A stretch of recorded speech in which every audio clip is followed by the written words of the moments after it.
नमस्कार दर्शक बंधु जय श्री राधे। पवित्र राखी पूर्णिमा बा गम्हा पूर्णिमार हार्दिक अभिनंदन एवं शुभेच्छा जणाई आजिर कार्यक्रमटी को आरंभ करिबा। आपणकर जदि मीन राशि होइथाए तेबे एही भिडियोटी को थरे मात्र शेष पर्यंत देखंतु। निजर व्यस्त समय मध्यरु मात्र 10 मिनिट समय आपण निज पई दियंतु। काहींकि ना आजिर एही भिडियोटी समस्त मीन राशिर व्यक्ति विशेषଙ୍କ ପାଇଁ बहुत अधिक गुरुत्वपूर्ण रहिछि। कारण आपणଙ୍କ जीवनरे निश्चित भावरे घटिबा ପାଇଁ जाउछि बहुत बड़ घटनाटिए एवं एही घटनाटी आपणଙ୍କ ପାଇଁ शुभदायक ना अशुभदायक ताहा एही भिडियो रे आगको आलोचना करिबी।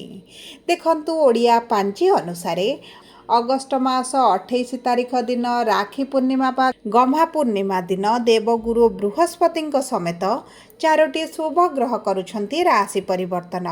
किंतु आपणक मीन राशि रे सूर्यंकर षष्ठ भाव रे उपस्थिति एवं शुक्रंकर अष्टम भाव रे विराजमान आपणक जीवन रे किछि क्षेत्र रे समस्या देखा देई पारे। तेबे विलंब न करी आसंतु जानिबा शनिंकर बक्री हेबा गुरुंकर अस्त हेबाटी आपणक जीवन रे कि प्रकार परिवर्तन आनिबो। किंतु भिडियोटी आरंभ करिबा पूर्वरु जदि आपणकर भी मीन राशि होइथाए एवं आपण भी ईश्वर को आंतरिक भक्ति एवं विश्वास करती तेबे भिडियोटी को लाइक करंतु। कमेंट बॉक्स रे जय जगन्नाथ जय माँ लक्ष्मी अवश्य लिखि दियंतु। ता सहित आम सह जोगाजोग करिबा पई वीडियोर मध्य भाग रे एक व्हाट्सएप नंबर टी दिया जाइछि। जो नंबर साहाय्य आपण आम सह जोगाजोग करी निजर नूतन कुंडली प्रस्तुत करि परिबे, कुंडली विश्लेषण कराई परिबे किंबा आपणकर चाकरी विवाह व्यवसाय प्रेम संपर्क शिक्षा स्वास्थ्य संतान को नहीं किछि समस्या रहिछि ताहार सहजरे एवं स्वल्प मूल्य रे समाधान करि परिबे। सेतिपई आपण आम सह वीडियोर शेष पर्यंत जोड़ी होई रुहंतु एवं व्हाट्सएप नंबर माध्यम रे आम सह जोगाजोग करी खूब कम मूल्य रे आपणक समस्यार समाधान करंतु। एबे आसंतु कार्यक्रमटी को आग को बढ़ाइबा। देखंतु देवगुरु बृहस्पतिंकर अस्त हेबाटी आपणकर शनिक 7.5 चलिबा कारणरू एवं शनिकर बक्री हेबा कारणरू आपणकर स्वास्थ्यटी खराब रहुछि। आपण आर्थिक समस्या देई गति करूछंती। आपण ऋण आणुछंती किंतु ऋणटी को सुझी पारु नाहंती। विभिन्न गुड़िए कार्य पई आपणकर अर्थ इनकम हेले मध्य आपणकर खर्च हेउछि, आपणकर सेविंग हेउनी किंबा आपण ऋण परिशोध करि पारु नाहंती। बहुत गुड़िए मीन राशिर व्यक्ति विशेष मानकर ऋण बढ़िबारे लागिछि। ऋण जेते सुझिले मध्य ऋणटी बढ़िबारे लागिछि। परिवार रे खुशीर वातावरण मध्य रही नाही। शिक्षा क्षेत्र रे विद्यार्थी मानकु तो बहुत अधिक समस्या देखिबा को पडुची। आपण चाकरी प्राप्ति पई बारंबार चेष्टा करी मध्य विफलता देखुचंती। समाज रे मान सम्मान कोनोसी ना कोनोसी कारण को नै हानि हेबारे लागिची। संतान संतति को नै आपण चिंतित रहउचंती। संतान प्राप्ति रे बाधा संतान प्राप्ति रे समस्या रहउची। जो माने व्यवसाय करूचंती व्यापार वाणिज्य करूचंती पूर्व भली आपणकर आ लाभ हेउ नै एक प्रकार लॉस मध्य आपण देखुचंती। आपणक प्रेम जीवन रे कलह बढ़िची समस्या बढ़िची दूरता मध्य बढ़िची। दाम्पत्य जीवन रे छोट कथा को नहीं मतभेद मनमालिन भली परिस्थिति मध्य लागी रहिची। मोटामोटी भावे कहिबा को गले पारिवारिक स्थिति आपणकर एतेटा उत्तम रही नाही। किंतु एही भली जहाँ भी समस्या आपणक जीवन रे चलुथिला एही श्रावण पूर्णिमा बा एही गम्हा पूर्णिमा ठारू किछि क्षेत्र रे आपणको निश्चित भाव रे शुभाशुभ फल प्राप्ति हेबो।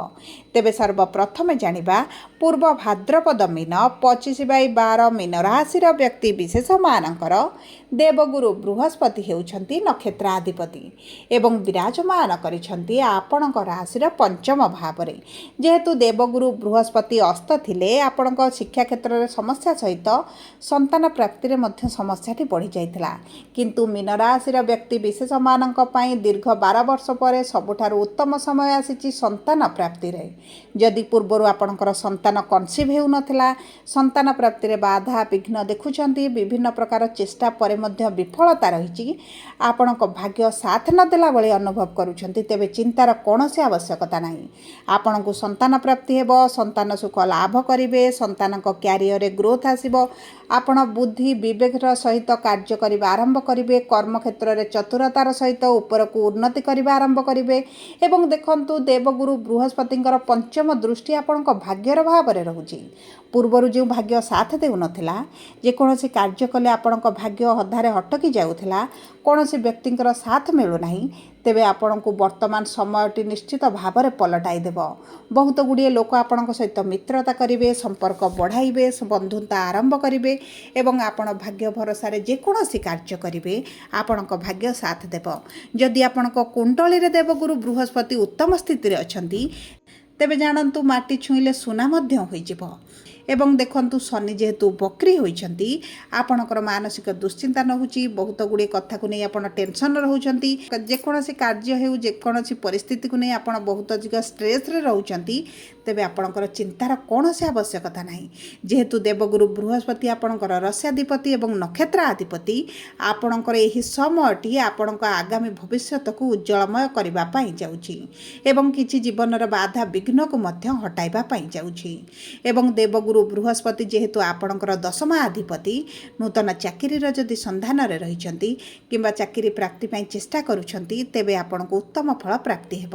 ଏବେ ଆସନ୍ତୁ ଜାଣିବା ଉତ୍ତର ଭାଦ୍ରପଦ ମୀନ ରାଶି 26/12 ମୀନ ରାଶିର ବ୍ୟକ୍ତି ବିଶେଷମାନଙ୍କର ଶନି ହେଉଛନ୍ତି ନକ୍ଷତ୍ରାଧିପତି। ଦେଖନ୍ତୁ ଶନି ଯେହେତୁ କର୍ମର କାରକ ଗ୍ରହ, ନ୍ୟାୟାଧୀଶ ବୋଲି କୁହାଯାଏ ଏବଂ ଶନି ଆପଣଙ୍କର ବକ୍ରି ସ୍ଥିତିରେ ଅଛନ୍ତି, ଆପଣଙ୍କର ଖର୍ଚ୍ଚଟି ବଢ଼ୁଛି। ମେଡ଼ିକାଲ ଖର୍ଚ୍ଚଟି ଅତ୍ୟଧିକ ରହୁଛି। ପରିବାର ସହିତ, ପରିବାର ପ୍ରିୟଜନଙ୍କର ଖର୍ଚ୍ଚ ସହିତ ଆପଣଙ୍କର ମଧ୍ୟ ମେଡ଼ିକାଲରେ ଖର୍ଚ୍ଚ କିଛି ନା କିଛି କାରଣକୁ ନେଇ ବହୁତ ଅଧିକ ବଢ଼ିବାରେ ଲାଗିଛି ଏବଂ ତା ସହିତ ରାହୁ ଯେହେତୁ ଦ୍ୱାଦଶ ଭାବରେ ଅଛନ୍ତି, ଅଯଥା ଖର୍ଚ୍ଚ ମଧ୍ୟ ଆପଣଙ୍କର ବଢ଼ିଯାଇଛି। ଆପଣଙ୍କ ଆୟ ଅପେକ୍ଷା ବ୍ୟୟଟି ଅଧିକ ରହୁଛି, ଯେଉଁ କାରଣରୁ ଆପଣଙ୍କର ମାନସିକ ଦୁଶ୍ଚିନ୍ତା ମଧ୍ୟ ରହୁଥିଲା। ଦେଖନ୍ତୁ ଶନି ଆପଣଙ୍କ ବକ୍ରି ସ୍ଥିତିରେ 138 ଦିନ ରହିବା କାରଣରୁ ଆପଣଙ୍କ ଖର୍ଚ୍ଚକୁ ଟିକେ ନିୟନ୍ତ୍ରଣ କରିବାକୁ ପଡ଼ିବ। କିନ୍ତୁ ଯଦି ଆପଣ ବୈଦେଶିକ ମୁଦ୍ରା ରୋଜଗାର କରୁଛନ୍ତି କିମ୍ବା ବିଦେଶରେ ରହୁଛନ୍ତି, ତେବେ ଆପଣଙ୍କ ଭାଗ୍ୟଟି ବଳବାନ ରହିବ। ଏହି ସମୟ ମଧ୍ୟରେ ଶନି ଯେହେତୁ ଆପଣଙ୍କର ରାଶିର ଏକାଦଶ ଭାବର ସ୍ୱାମୀ, ଆପଣଙ୍କର ଦୀର୍ଘ ଦିନର ଅଭିଳାଷଟି ପୂରଣ ହେବ। ପ୍ରିୟ ପରିଜନଙ୍କ କୁଟୁମ୍ବକୁ ନେଇ ଯଦି କିଛି ସମସ୍ୟା ଚାଲିଛି, ସେଥିରେ ସମାଧାନ ମଧ୍ୟ ଦେଖାଦେବ। ଏବଂ ସବୁଠାରୁ ବଡ଼ କଥା ହେଉଛି ଆପଣଙ୍କର କିଛି ନା କିଛି ଅଭିଳାଷ ପୂରଣ ହେବା ପାଇଁ ଯାଉଛି। ଆପଣଙ୍କର ଚେଷ୍ଟାଟି ଆପଣଙ୍କୁ ଶୁଭ ଫଳ ପ୍ରଦାନ କରିବ। ନୂତନ ଚାକିରିର ସନ୍ଧାନରେ ଥିଲେ ଚାକିରି ପ୍ରାପ୍ତ ହେବ। ବିଦ୍ୟାର୍ଥୀମାନଙ୍କୁ ଯଦି ଉଚ୍ଚଶିକ୍ଷାର ଅଭିଳାଷ ରହିଛି, ତେବେ ମଧ୍ୟ ଆପଣଙ୍କୁ ଉଚ୍ଚଶିକ୍ଷା ପ୍ରାପ୍ତି ହେବ।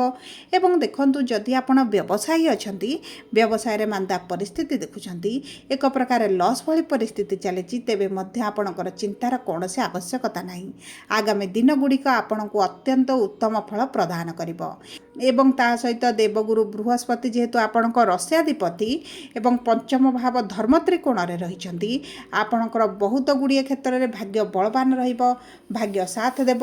କୋର୍ଟ କଚେରୀ କେସ୍ ଯଦି ଚାଲିଛି କିମ୍ବା ଆପଣଙ୍କୁ ଫସା ଯାଇଛି, ଆପଣଙ୍କ ଉପରେ ଆରୋପ ଲାଗିଛି, ଆପଣଙ୍କୁ ଦୋଷୀ ବୋଲି କୁହାଯାଇଛି, ସେହିସବୁ କ୍ଷେତ୍ରରେ ମଧ୍ୟ ଆପଣଙ୍କୁ ଶୁଭାଶୁଭ ଫଳ ପ୍ରାପ୍ତି ହେବ।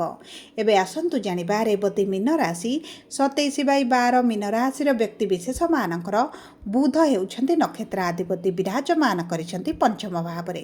ଆପଣଙ୍କ ବୁଦ୍ଧିମାନ ହେବେ, ଜ୍ଞାନୀ ହେବେ। ଆପଣଙ୍କର ବହୁତ ଗୁଡ଼ିଏ କାର୍ଯ୍ୟଗୁଡ଼ିକ ମଧ୍ୟ ଆପଣ ଆଗାମୀ ସମୟ ମଧ୍ୟରେ ସମାପ୍ତ ହେବାର ଦେଖିବେ। ବହୁତ ଗୁଡ଼ିଏ ଉଚ୍ଚସ୍ତରୀୟ ଲୋକଙ୍କ ସହିତ ଯୋଗାଯୋଗ ବୃଦ୍ଧି ହେବା ସହିତ ଆପଣଙ୍କ ଶିକ୍ଷା କ୍ଷେତ୍ର ସହିତ ଆପଣଙ୍କ ପ୍ରେମ ଜୀବନ ହେଉ କିମ୍ବା ଆପଣଙ୍କ ସାଂସାରିକ ଜୀବନ ହେଉ ଅତ୍ୟନ୍ତ ଶୁଭଦାୟକ ରହିବ। ସନ୍ତାନଙ୍କ ମାଧ୍ୟମରେ ମଧ୍ୟ ଆପଣଙ୍କର ଉଚ୍ଚକୋଟୀର ସମ୍ମାନ ପ୍ରାପ୍ତି କରିବେ। ଯଦି ଆପଣଙ୍କ ସନ୍ତାନଙ୍କ କ୍ୟାରିୟରକୁ ନେଇ, ଭବିଷ୍ୟତକୁ ନେଇ ଚିନ୍ତାଗ୍ରସ୍ତ ଅଛନ୍ତି, ତେବେ ଚିନ୍ତାର କୌଣସି ଆବଶ୍ୟକତା ନାହିଁ।